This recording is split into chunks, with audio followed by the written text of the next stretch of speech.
Hey everyone, welcome back to Know Who Drives Return. I'm David Drapkin. Today I'm delighted to be joined by Aria Glasgow, who's the head of ESG advisory at insurance company AON. Super excited to talk to Aria about what's the latest in ESG, its intersection with human capital, and trends and implications for 2023, and I'm sure a bunch more. So Aria, thanks for taking the time here to talk to us today. Thanks so much for having me. I'm happy to be here with you today. Awesome. So how about to kick things off, a little bit of introduction. Who's Aria? Where do you come from? A little bit about your background. Sure, no problem. Well, I lead AON's North American ESG advisory group, and I'm part of our corporate governance team. And for our smaller clients who might be overwhelmed with the ESG alphabet soup, we help them with their ESG strategy, providing a roadmap, knowing where to start and address their short-term and long-term priorities. And then for our larger clients, they're usually interested in what everybody else is doing and what their key stakeholders, like their investors, want them to do. So we're doing a lot of benchmarking, having them understand some of their gaps and what to focus on. Mm-hmm. And it's chilly outside. There's beautiful snow here, and I like to ski. So one of the ways I describe ESG in my job is if ESG was a mountain and our clients or our companies are skiers, what we do, and everybody's trying to improve their performance, right? So you've got all different skiers of all different types of abilities and types. And what we're doing is we're writing the mountain report. Mm-hmm. So we're letting the skiers know what the conditions are and what the upcoming storms are. So just like our clients in different industries and stages, the skiers, we've got our greens, our double blacks, and we're helping novice skiers understand, like, here's the hill that you need to focus on and is going to performance. But then our backcountry double black diamonds, they need to understand avalanche risk. Mm-hmm. And there's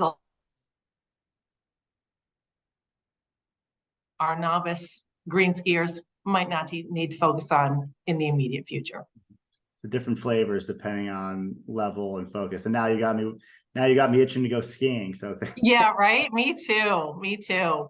I love it. Yeah. And then in terms of my background, I'll segment it into three quick parts. First was financial services. I was an accounting major, thought that was my path.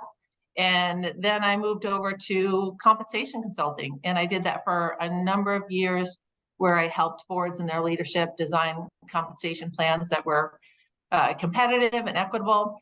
But then I started to get really interested in ESG and how companies were showing up in terms of sustainability, corporate purpose, their social and environmental practices, and then corporate governance. So I took on a few internal projects and went back to school, did some learning on my own, and then when the opportunity presented itself, became the head of ESG for North America advisory services here. And yeah, I love it. It's we've got about 50 employees here, all helping clients. And one of my focuses, given my background, is ESG and human capital. Mm-hmm. Yeah, so we hear a lot in the investing world of ESG on the pure investing side. So how do we dive in a little bit to the human capital angle? How does ESG and human capital interact? Yeah, sure. No, that's a good question. So human capital's in the big S of ESG, in the social factors, and it's all the companies related to your workforce, from hiring to culture to diversity, compensation, turnover. It's everything related to attracting, retaining, and evolving your employees. And all of these things come together to impact a company's performance. So human capital is an asset because you've got all these people working to help your company, but it's also a material risk. And no company can be successful without the right talent. Mm-hmm. So you've got multiple stakeholders, including your investors, they're asking, well, what's your company doing to protect this risk and enhance your human capital strategy? And how are you retaining your employees? How are you engaging your new ones? And how do you have a resilient workforce? Right. And these I mean, these aren't new ideas by any means, but the way we view them now as a material risk within ESG is different. Yeah, it seems to be, as the movement has gained momentum over the years, and now it's something that companies really need to be focused on, to make sure that they're ahead of the curve in terms of Exactly. these things. Exactly. Which leads me to my next question. So we're obviously at Boardroom Alpha very focused on the board and directors, the role of the director. How do you view the board's role in this situation? Yeah, no, that's a good question, and it's certainly evolving. And most boards now have oversight of human capital, so they're responsible for managing and understanding human capital risk. Mm-hmm. And this is a big change from years ago when I was in executive compensation consulting. The boards wanted to understand that, but the other human capital side was just a line item. It was maybe how many employees do you have? It was nothing more. Now that's all shifted, and we have compensation committees becoming human capital committees. And because of this shift, we see human resources leaders and other business leaders within the company, they're on the hook now to provide the board with more statistics related to their human capital programs and risk. So this is anything from turnover to retention, compensation, of course, for your workforce, not just your executives, but for your workforce. How competitive is it? How equitable is it? Your engagement scores, pay equity reports.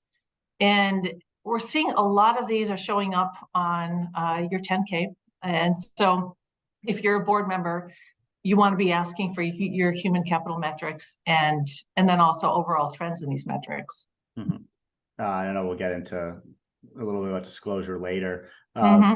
How about some examples of how companies are addressing this? Sure. So let's talk about workforce diversity, because that's an area that we've certainly seen evolve internally, which is a great thing, but also from a public disclosure perspective. And all companies now have a statement about the importance of diversity, equity, and inclusion, or at least most of them do. If they don't, they should. But it goes beyond that. And say, for example, you have diversity statistics that you might not be as happy with where they are right now. Maybe there's not enough women in your leadership, or there's not enough racial diversity in a particular department. So the first step there is just to understand the why. And is it because you can't attract the right talent for those roles, or are people leaving? And if they are, why? And so this gets back to the data, just to really dig in. But then what are you doing to try and move the needle? Mm-hmm. So investors and rating agencies, they're not expecting perfection when it comes to diversity or gender, but they want to see improvement. And then they also want to see, well, what are you doing to try and address these gaps? Mm-hmm. So we've seen some companies, and this all gets into like what they're publicly disclosing, because if you're doing it internally and you're not disclosing it, you're not getting credit for it. Exactly. So we've seen more disclosures around things like, is there a women leadership advancement formal program that they have, or maybe for racial diversity, they're coming up with different ways to attract new talent, or sourcing in different areas, or making sure that their employees are going through bias training if they're interviewing candidates. It's things like that we're starting to see more on the sense of public disclosure. Mm-hmm. Go ahead. Question I had, just because it came up this morning, and I don't even know, it might be too early to have a comment on it, but I read a story that, given, this era of layoffs that we've been in the last 3 or 4 months, that, DEI positions have looked to being reduced, human capital teams that are out there. How do you look at that? Or do you have Not favorably. Right. Yeah. I would imagine. Not at all, because this is something that you need. It's more important than ever, because your employees that are still there, right? Mhm. Your existing employees, they need to make sure that they've got that sense of belonging and that they feel like they're being included in their programs. Mhm. So I'm hoping that we don't see too much in terms of cuts in those areas. Right. And so you talk about, companies having targets or programs, and then kind of when it comes down to it, folks need incentives to sort of hit on these things. So, we're hearing a lot about companies using ESG and compensation incentives and the like. What are you seeing in that arena? Yeah, no, we've certainly seen a lot there, and right now it is just focused on executive compensation incentives. With that, we might see that evolve over time, but that's generally where we see it. And I love this topic because it brings my old world of designing incentive plans and my new world of ESG together. And we just did a study last fall with the S&P 500 and looked to see like how many of them are including an ESG metric in their executive incentive plan. And it was close to 70%. And you're like, oh my gosh, like everybody's doing it, we should do it. But there's a couple caveats with that. One, the percentage decreased significantly for companies that were in the S&P 500. And then two, we looked to say, well, what are these metrics? Is everybody measuring climate and climate targets? And the answer was no. That was just a few of them. Most of them, if they have an ESG metric, it's something around diversity, which is obviously a good thing. It could be succession planning, talent. We've seen some safety in there. So that's what we generally see. But the other thing to note too is that if you're not already measuring it, don't put it in the incentive plan to put in a program. Have the program first, so that you know how to measure it and track it. And then if it's just like your financial goals, right? You would want to make sure that there's a clear metric and clear measurement before you put anything in place. That makes sense. Start with the goal and then work it into your incentives. And so but is it a big part of compensation? Is it so small? Do you think it should be a bigger part? Well, it's executive compensation, so the amount is always large when you look at it, because you're basing it on relative basis. Relative basis. But yeah, from a relative basis, it's not very large. We usually see I don't know, 10, 15%. It could go as high as 20, maybe 25, but generally it's around 10 to 15%. And your public disclosures too need to describe not only how you're measuring it, but how you measure payout. So it's important to get that right. And then with any compensation design, particularly incentives, there's a lot of different ways you can do it. You can have it like a straight weighting, or some sort of modifier, or a balanced scorecard approach. So there's a lot of different flavors to how you do incentives. And what we would suggest is start small, increase it. Yeah, over time. Yeah, definitely. Well, at the very least, it seems to be a positive trend that more companies are doing it and holding executives accountable for, exactly out there. Exactly. Yeah. So on that, looking ahead to this year, what are some things that we should be looking out for, maybe changes or trends or? Yeah, no, that's a good question. I wish I had a crystal ball.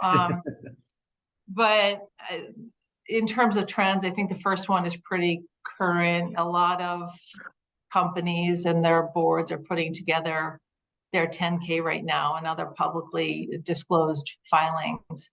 And you need to disclose your human capital strategy. And this is our third year of being required to disclose human capital strategy, but we haven't received any new guidance. So we don't expect that there's going to be too many material changes for 2023. You're probably starting to say this doesn't really sound like too much of a trend, but I'll get there. So what we've heard is that the SEC later this spring, I think March or April, they said that they're going to come out with some new guidance on human capital management. Now, we thought it was going to be last fall, so now it's the spring, so hopefully it doesn't get pushed. But what we expect is that we'll see more in terms of what they'd like to see. So more quantifiable metrics. Now, we don't know what these are going to be yet, but what we would imagine they would be are things like turnover, compensation, diversity, maybe even engagement scores that that companies are going to need to collect. So the trend, I think, is going to be more data collection after that guidance comes out. Do you think that'll be like a standardized situation, or? I hope so. I think that'll make it a lot easier, because right now everybody's guessing, and a lot of what we see in all sorts of ESG reporting, it's all over the map. It's all over the map, and it's improving. And 2 years ago, we saw how everybody is responding to COVID, which is obviously very material, very important. But then last year, we saw a lot of these same companies just keep that same language in. Yeah. Like, well, it's time to tidy that up a little bit. So hopefully now we'll start to see more standardization. You can't get away with that for 3 years in a row. Yeah. And then I guess like the other trend related to ESG and human capital management gets to how the work is being done. So if you're on a board and a director, that ESG is taking more time in committee meetings, and it's a lot more time for company staff. It's a lot of coordination, both the day-to-day and the long-term, where you're writing sustainability reports, you're worried about your ratings, you're doing pay equity studies, and there's all companies like ours and others that can help take the load off for you. When it comes to risk monitoring, we've got a new tool called Digital Business Insights that does exactly that. But what we would recommend, we would recommend that companies start to take a look at 2022 and look at their ESG roles, and see like what worked well, what didn't. What are you going to keep in house? What's the board going to do? What do they have oversight of? What do you need to outsource, and what do you need to hire for when it comes to ESG? And a good example of that is like we've seen a lot of companies starting to secure more talent around measuring and assessing climate risk. And this is something that is another trend, really. There's pending climate legislation here, and then the EU just adopted the Corporate Sustainability Reporting Directive, which is going to impact some US companies in the coming years. So you're like, okay, well, this sounds more like the E, right? And the environmental, not human capital. But where I see it being human capital is usually the function responsible for sourcing and securing all of this talent. Right. So things like climate, where you don't have ready talent at your company, this is something that you're going to need to start to look at to figure out, all right, where am I going to get this talent, and do I need to upskill any of the people that I need right now? Same is true for boards, by the way, if they don't have that expertise on their board. Right. Making sure, we spoke to some folks earlier this year about, making sure you have at least 1 or 2 board members who have the relevant ESG background to provide oversight and bring that expertise into the boardroom where, that might not exist. Exactly. And ESG oversight, I mean, there's 3 letters to ESG. So you could have one person that's really strong in the S, one the E, and then of course corporate governance. And getting all 3 of them is sometimes challenging for one particular member. So it could be that it's a little bit spread out in terms of your overall ESG expertise. Right. And I know we spoke a little bit about this in various forms, but what, if you're a leader or CEO, what can you be doing to, mitigate some of this risk? Yeah, and I think for board members too, I mean, obviously we're in a time of change. Mm-hmm. And I quick aside, I went on a trip this winter, and we were at a nice warm place, and it was overcast, and we decided to take a sightseeing excursion to this island. And it wasn't real clear what the boat we were getting on, and a lot of confusion. So anyways, we get on a boat. It was not a pleasure cruise. It was, they put us kind of in the basement or whatever, lower level, not the basement, lower level. And all the windows had screens on them. So you couldn't see out at all. And you couldn't see where you were going. And it was not a fun ride at all. It was pretty horrible. And it kind of reminds me of what we're going through now, because you're eventually going to get there, but you can't see how choppy the water is, and you can't see your destination. And that feels like what a lot of us are facing. Mm-hmm. So in terms of what we can do, get on a different boat. No, that's we found a different boat for our return trip. But for leaders right now, I think from a tactical standpoint, just to measure your programs with quantifiable metrics. And you're probably like, oh, I'm already doing that. And you probably are, but do it better. Mm-hmm. Measure your diversity statistics, your pay equity, your engagement, turnover, your promotion statistics, but not just at a high level, but understand your trends by location, by department, by gender, by racial diversity, and look to see how they're shifting over time.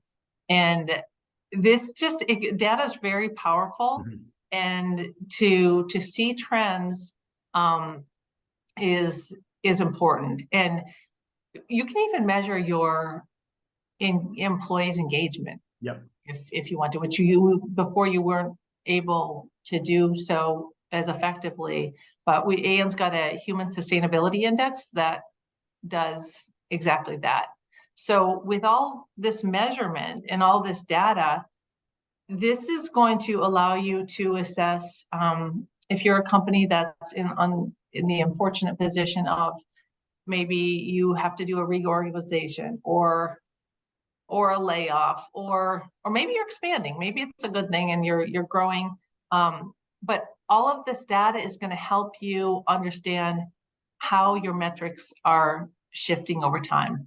And then you're going to be better prepared for your pending public disclosures too, if the SEC requires more of that data. Get ahead of it. Totally. To get ahead of it, because that'll be important. And then for that, so that's kind of short term. And then long term, if we think of like measuring long-term risk, right, and getting back to that human capital risk and playing the long game, and what do you need to do as a leader, as a board member having oversight, to make sure that your employees are engaged and they're thriving. And I think this starts with compensation, like competitive compensation and benefits, but that's kind of table stakes, right? You need to have that. And we get a lot of questions about like, okay, well, we've got all this inflation. Do we give everybody 10% increases? Well, no. It's being more targeted with your dollars, but beyond that total rewards, just to get your employees like to stay, right? And because that's what you want. It's things that may not cost money. It's things like doing more meaningful work, which everybody says like, okay, yeah, that's the work, but maybe it's different work. Maybe people just need just a change, if it's a rotation program, if it's a new assignment, a lot of times it's having a career path. So employees don't need to look to move up to the competitor. They can do it right there. But you know, a lot of companies don't communicate that until it's too late. And then you know, then it's working for supportive managers so that employees can work for a company where their values are aligned. And when you say values, yeah, no, I probably should have started with that, because that's that's a good question.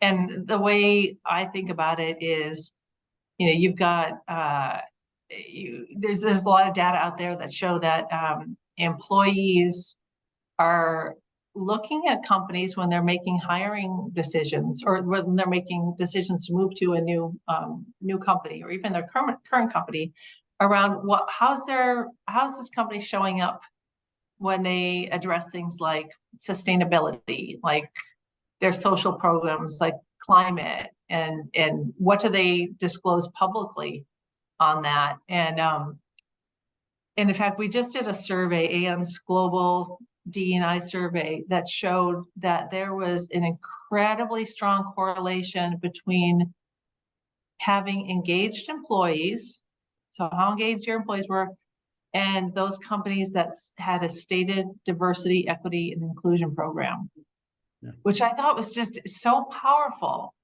So when you think of values, it aligned to your company's purpose and their social responsibility programs. And this, again, could get to things like, you know, having a DEI program. Hopefully everybody has one right now. But again, like, you can't just say you have it without doing things. Like, what are you really doing to show up? Yeah, what are you doing? And it's things like, you know, we have a lot of companies where their clients are asking for things like climate education, or maybe it's a new employee resources group to foster that sense of inclusion and belonging for smaller populations, or it could be things like giving more well-being time.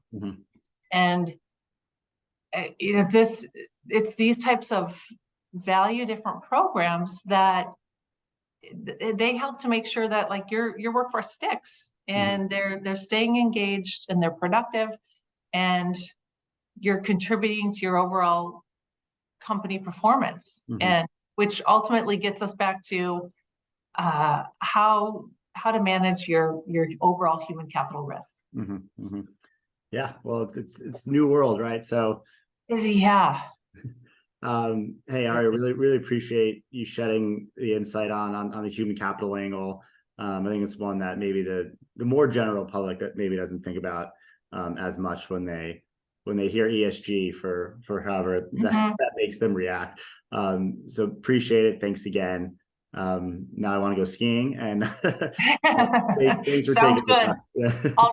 I'll write your mountain report, and Exactly. I'll be on the greens. Good. But yeah, I prefer a nice groomer on a sunny day. So exactly. Me too. Well, thanks so much for having me. This was a lot of fun. appreciate it.